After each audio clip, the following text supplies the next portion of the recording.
Magandang araw. Sa video na ito, pag-uusapan natin ang ilang maiinit na usapin sa mundo ng PBA basketball, kabilang na ang mga posibleng galaw ng ilang malalaking pangalan sa liga.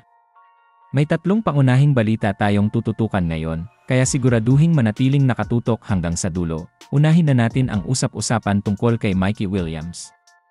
Ayon sa mga balita, kinokonsidera ngayon ng San Miguel Beermen na isama siya sa kanilang team. Isa itong malaking hakbang kung matutuloy, lalo na't isa si Williams sa mga pinaka-explosive na scorer sa PBA ngayon. Ang interes ng San Miguel kay Mikey ay hindi rin nakakagulat. Kamakailan lang ay tumanggi siya sa offer ng Converge. Dahilan para maraming team ang muling magbukas ng pinto para sa kanya. At sa lakas ng lineup ng Beermen, parang perfect fit si Mikey kung sakaling makuha nila siya. Isa sa mga dahilan kung bakit mataas ang value ni Mikey ay dahil sa kanyang consistent na performance. Sa bawat laro, alam mong may ibibigay siyang points, assists, at intensity. Hindi siya natatakot sa pressure at kayang humawak ng bola sa crunch time. Isa pa sa mga bagay na hinahangaan sa kanya ay ang kanyang 3-point shooting. Madali niyang nahahanap ang re-reggae niya kahit under pressure. Kapag nainitan siya, mahirap na siyang pigilan. Bukod sa shooting, magaling din siyang magbasa ng depensa. Alam niya kung kailan dapat umatake, kung kailan dapat ipasa ang bola, at kung kailan siya kailangang maging leader sa court. Marami na rin siyang napatunayan sa kanyang career sa PBA. Kaya hindi na nakapagtataka kung bakit gusto siyang kunin ng isang powerhouse team tulad ng San Miguel Beermen. Kung sakaling mangyari ito, tiyak na mas lalo pang lalalim ang rotation ng Beermen. Imagine having Mikey on the floor kasama ng mga veteranong players ng team. Posibleng maging isa ito sa pinakamalakas na lineup sa buong liga. Ngayon, lipat naman tayo kay Vic Manuel. Matagal-tagal na rin siyang hindi nakikita sa PBA action, pero may balita ngayon na tila interesado sa kanya ang Barangay Ginebra. Bagamat wala pa sa official lineup, may usap-usapang gusto siyang kunin ng Ginebra. At hindi ito nakakagulat dahil kilala si Manuel sa kanyang lakas sa ilalim ng basket. Physical, aggressive, at may killer instinct pagdating sa scoring, si Vic ay kilala sa kanyang post moves at mid-range game. Kahit undersized para sa posisyon niya, lagi siyang nakakascore laban sa mas matatangkad na kalaban. Ginagamit niya ang lakas at galing sa footwork para makalusot. Matagal na rin siyang naging bahagi ng ilang malalaking team. At bawat pagkakataon, nagpapakita siya ng hustle at dedikasyon. Gusto siya ng mga coach dahil hindi siya umaatras sa hamon. Kung makuha siya ng Ginebra, ito ay malaking dagdag para sa kanilang frontcourt. Isipin mo, isang scorer at rebounder na kayang makipagsabayan sa mga big man ng ibang teams. Bagamat hindi na siya kasing bilis noong mga unang taon niya, nandyan pa rin ang husay niya sa court. Experience-wise, hindi mo rin siya matatawaran. Alam niya kung paano maglaro sa ilalim ng pressure. Tila gusto rin ng Ginebra na dagdagan ang physicality nila at bagay si Manuel sa ganitong system. Hindi siya flashy, pero very effective sa ginagawa niya. Role player na pwedeng umiscore ng bigla-bigla kapag kailangan. Sa susunod na parte ng ating usapan, puntahan naman natin ang balita tungkol kay Kenneth Lofton. Para sa Magnolia Team, isa siya sa mga kinokonsiderang import para sa import-laden conference ng PBA sa susunod na season. Isa si Lofton sa mga malalakas na import na posibleng dumating sa liga. May solid background siya pagdating sa international at professional basketball, lalo na sa NBA at sa Team USA. Kilala si Lofton sa kanyang lakas at skills bilang isang power forward. Hindi lang siya puro katawan, may skills din siyang dala. Marunong mag-post up, pumasa, at kahit tumira sa labas kapag kailangan. May mga karanasan na rin siya sa NBA kung saan nakasabay niya ang ilan sa mga pinakamagagaling na players. Sa ganitong background, alam mong hindi siya matatakot makipagbakbakan sa PBA. Bukod sa NBA experience, naging bahagi rin siya ng Team USA sa ilang international tournaments. Dito niya lalo pang pinatunayan ang galing niya sa court laban sa mga matitinding kalaban mula sa ibang bansa. Malakas siya sa rebounds at kayang magbigay ng presence sa ilalim ng ring. Isa siyang player na pwedeng umiscore ng malaki pero hindi rin nakakalimutang dumepensa. Kung mapunta siya sa Magnolia, malaking tulong ito sa kanilang kampanya sa import-laden conference. Makakatulong siya hindi lang sa scoring kundi pati sa depensa at leadership sa loob ng court. Sa mga nakalipas na taon, nakita ng marami kung gaano kahalaga ang import na may ini-experience. At si Lofton ay swak sa profile na yon.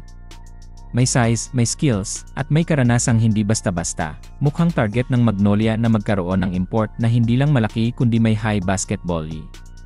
At si Lofton ay pasok na pasok sa ganyang klaseng profile. Isa pa sa mga bagay na positibo kay Lofton ay ang kanyang attitude sa laro. Hindi siya selfish. Marunong siyang maglaro bilang parte ng team at hindi lang umaasa sa individual skills. Kung sakaling matuloy ang pagpasok niya sa PBA sa ilalim ng Magnolia, siguradong magiging isa siya sa mga import na aabangan ng fans. Hindi lang dahil sa pangalan niya kundi dahil sa kalidad ng laro niya. Bilang pangwakas, malinaw na maraming exciting na galawan ang nagaganap ngayon sa PBA. Mula kay Mikey Williams na gustong kunin ng San Miguel, kay Vic Manuel na nasa radar ng Ginebra, hanggang kay Kenneth Lofton na kinokonsidera ng Magnolia bilang import, ang bawat isa sa kanila ay may kanya-kanyang galing at history sa basketball. Hindi maitatanggi na kapag natuloy ang mga galawang ito, magbabago ang takbo ng kompetisyon sa liga. Para sa mga fans, ito ay panibagong dahilan para mas lalong abangan ang susunod na season. Dahil kung sakaling magkatotoo ang mga balitang ito, siguradong mas magiging intense at exciting ang bawat laro sa PBA, at dito nagtatapos ang ating update. Maraming salamat sa panonood, at huwag kalimutang i-like ang video na ito kung gusto niyo ng mas marami pang ganitong content. Hanggang sa susunod! Magandang araw! Sa video na ito, pag-uusapan natin ang ilang maiinit na usapin sa mundo ng PBA basketball, kabilang na ang mga posibleng galaw ng ilang malalaking pangalan sa liga. May tatlong pangunahing balita tayong tututukan ngayon, kaya siguraduhing manatiling nakatutok hanggang sa dulo. Unahin na natin ang usap-usapan tungkol kay Mikey Williams. Ayon sa mga balita, kinokonsidera ngayon ng San Miguel Beermen na isama siya sa kanilang team. Isa itong malaking hakbang kung matutuloy, lalo na't isa si Williams sa mga pinaka-explosive na scorer sa PBA ngayon. Ang interes ng San Miguel kay Mikey ay hindi rin nakakagulat. Kamakailan lang ay tumanggi siya sa offer ng Converge. Dahilan para maraming team ang muling magbukas ng pinto para sa kanya. At sa lakas ng lineup ng Beermen, parang perfect fit si Mikey kung sakaling makuha nila siya. Isa sa mga dahilan kung bakit mataas ang value ni Mikey ay dahil sa kanyang consistent na performance. Sa bawat laro, alam mong may ibibigay siyang points, assists, at intensity. Hindi siya natatakot sa pressure at kayang humawak ng bola sa crunch time. Isa pa sa mga bagay na hinahangaan sa kanya ay ang kanyang 3-point shooting. Madali niyang nahahanap ang re-reggae niya kahit under pressure. Kapag nainitan siya, mahirap na siyang pigilan. Bukod sa shooting, magaling din siyang magbasa ng depensa. Alam niya kung kailan dapat umatake, kung kailan dapat ipasa ang bola, at kung kailan siya kailangang maging leader sa court. Marami na rin siyang napatunayan sa kanyang career sa PBA. Kaya hindi na nakapagtataka kung bakit gusto siyang kunin ng isang powerhouse team tulad ng San Miguel Beermen. Kung sakaling mangyari ito, tiyak na mas lalo pang lalalim ang rotation ng Beermen. Imagine having Mikey on the floor kasama ng mga veteranong players ng team. Posibleng maging isa ito sa pinakamalakas na lineup sa buong liga. Ngayon, lipat naman tayo kay Vic Manuel. Matagal-tagal na rin siyang hindi nakikita sa PBA action, pero may balita ngayon na tila interesado sa kanya ang Barangay Ginebra. Bagamat wala pa sa official lineup, may usap-usapang gusto siyang kunin ng Ginebra. At hindi ito nakakagulat dahil kilala si Manuel sa kanyang lakas sa ilalim ng basket. Physical, aggressive, at may killer instinct pagdating sa scoring, si Vic ay kilala sa kanyang post moves at mid-range game. Kahit undersized para sa posisyon niya, lagi siyang nakakascore laban sa mas matatangkad na kalaban. Ginagamit niya ang lakas at galing sa footwork para makalusot. Matagal na rin siyang naging bahagi ng ilang malalaking team. At bawat pagkakataon, nagpapakita siya ng hustle at dedikasyon. Gusto siya ng mga coach dahil hindi siya umaatras sa hamon. Kung makuha siya ng Ginebra, ito ay malaking dagdag para sa kanilang frontcourt. Isipin mo, isang scorer at rebounder na kayang makipagsabayan sa mga big man ng ibang teams. Bagamat hindi na siya kasing bilis noong mga unang taon niya, nandyan pa rin ang husay niya sa court. Experience-wise, hindi mo rin siya matatawaran. Alam niya kung paano maglaro sa ilalim ng pressure. Tila gusto rin ng Ginebra na dagdagan ang physicality nila at bagay si Manuel sa ganitong system. Hindi siya flashy, pero very effective sa ginagawa niya. Role player na pwedeng umiscore ng bigla-bigla kapag kailangan. Sa susunod na parte ng ating usapan, puntahan naman natin ang balita tungkol kay Kenneth Lofton. Para sa Magnolia team, Isa siya sa mga kinokonsiderang import para sa import-laden conference ng PBA sa susunod na season. Isa si Lofton sa mga malalakas na import na posibleng dumating sa liga. May solid background siya pagdating sa international at professional basketball, lalo na sa NBA at sa Team USA. Kilala si Lofton sa kanyang lakas at skills bilang isang power forward. Hindi lang siya puro katawan, may skills din siyang dala.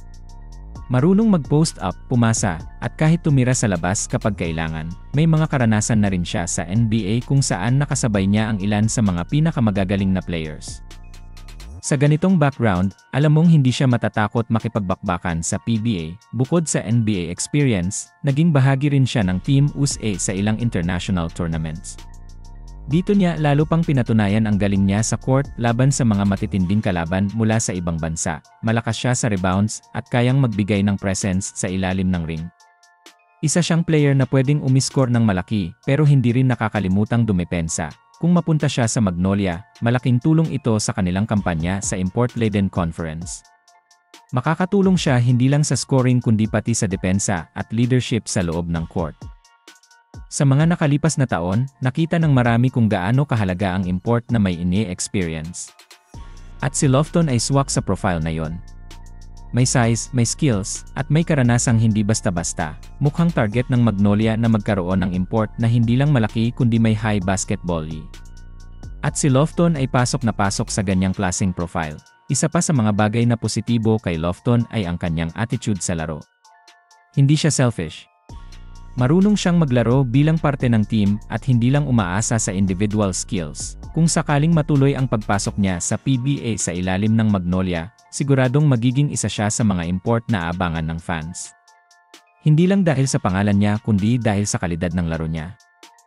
Bilang pangwakas, malinaw na maraming exciting na galawan ang nagaganap ngayon sa PBA.